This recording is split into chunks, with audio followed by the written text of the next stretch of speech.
You know, between the four of us, we have 8 cylinders. 2 twins, a triple, and 1 savage thumper. I feel like these bikes could all get together and start a pretty rockin' band.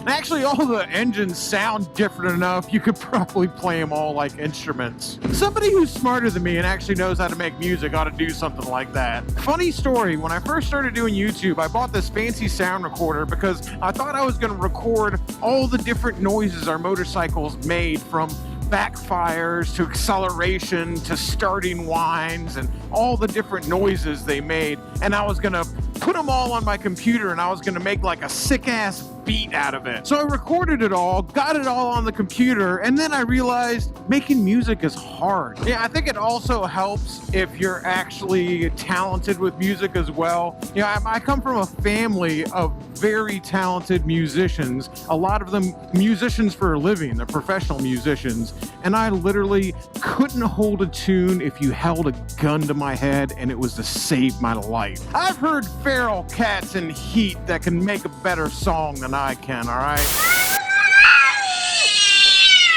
Anyway, good times today. I'm really excited about what we got in store. Heading out to the Shame for the meetup right now with, of course, Triumph Chick behind me, now also running the Doghouse YouTube channel.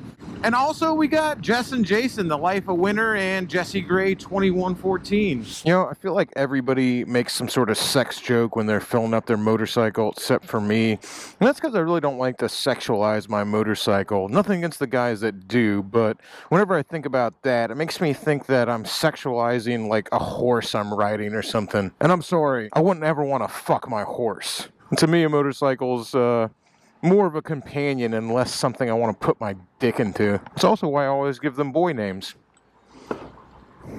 Right there. Full fucking service right here. Now, you all can sexualize this all you want. And not that we need an excuse to party, but the reason for the season today is it's our good buddy Erm's 50th birthday party. Well, 50th birthday party / ride. What's up, Andy? Ride / party. Ride, okay. Ride, then party. But you do party while you're riding. I don't know. Ride, then get drunk.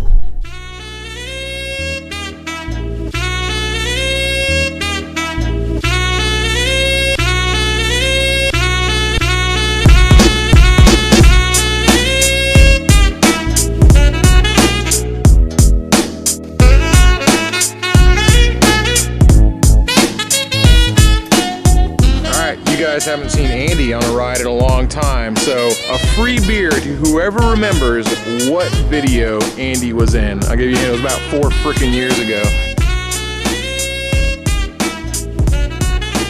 Back on the channel, David Coons. Welcome back, man. Welcome back to Tampa. You believe that turd's running? I still don't believe it, I heard it.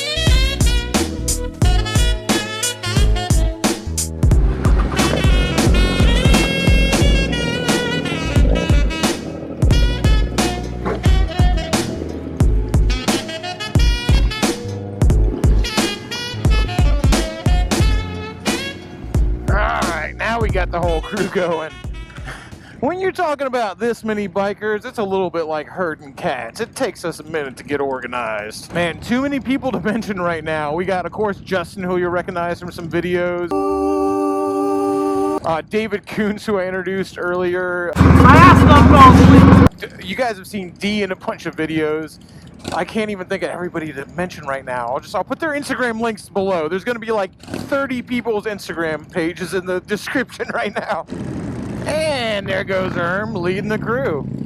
Oh, of course, how can I forget my man Nomad Josh blocking traffic for us here. We got Nomad Josh and Wizard Lizard Official. Both their bikes are running at the same time. That's amazing. Hello, darkness, my old friend.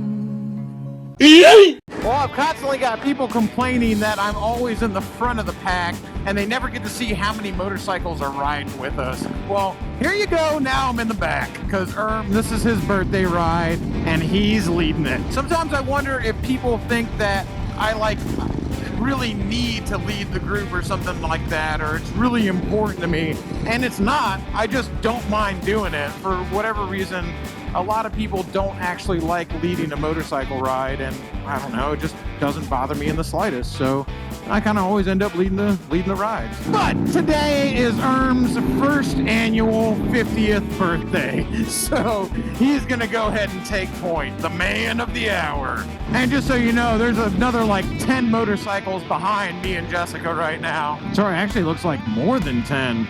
Probably like another dozen motorcycles behind us. Erm has definitely been in a couple of videos. I just don't think I've ever formally introduced him on the channel.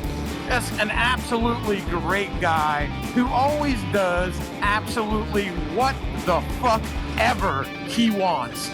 And I really dig that about him. He's a true blue guy.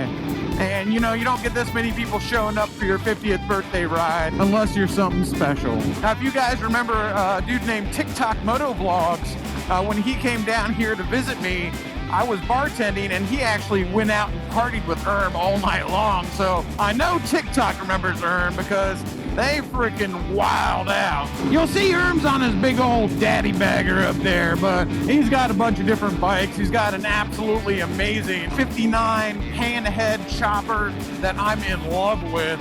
He's got a foot clutch shovel head bagger that's absolutely mint. And he hasn't always just been a cruiser guy.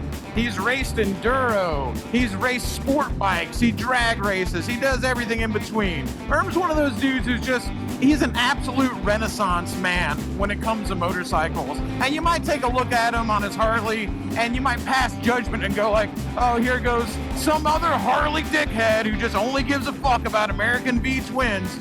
And that's why you can't ever judge a book by its cover. And that's why you always gotta get to know people a little bit better before you go making up your mind about them. Because that dude up there, if you're riding by him on your sport bike, you go, oh, here's some dipshit on his dad bagger. You don't know the half of it. That dude's ridden every motorcycle under the sun. He's done road racing, drag racing, enduro racing, and everything in between. And you know why he's on that dad bagger right now? Because he's got his wife with him, and it's fucking comfortable. Anyway, the lesson is, don't judge a book by its cover, all right? You're gonna pass judgment on somebody, at least get to know them a little bit first. And if you get to know somebody, then, you know, pass judgment all day long. Some people suck. Nobody here today, though. Full of good folks. My man Aaron Starr blocking for us. That guy actually builds monster truck bodies. How cool of a job is that? It was like they were saving a spot for us.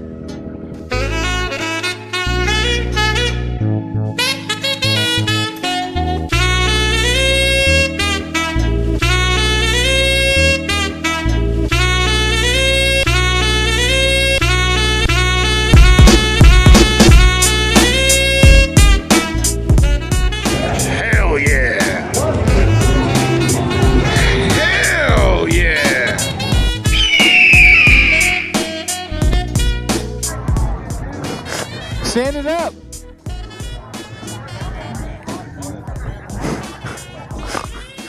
I thought I was doing so good. All right. We got to head back to the Shame instead of finishing the ride, only because we got to get the bar open to accommodate the rest of the party and the rest of the night. A bartender's work is never done. But seriously, I don't mind. We're going to go back and get the Shame ready for the party. Got to meet the caterer there, so just part of what happens when you're in charge of making sure the end spot is taken care of. It doesn't bother me at all. All right, heading back home to let dogs out and then coming back to really party. One of the good things about being neighbors with Jason and Jess is we can go home, let the dogs out, come back, and carpool.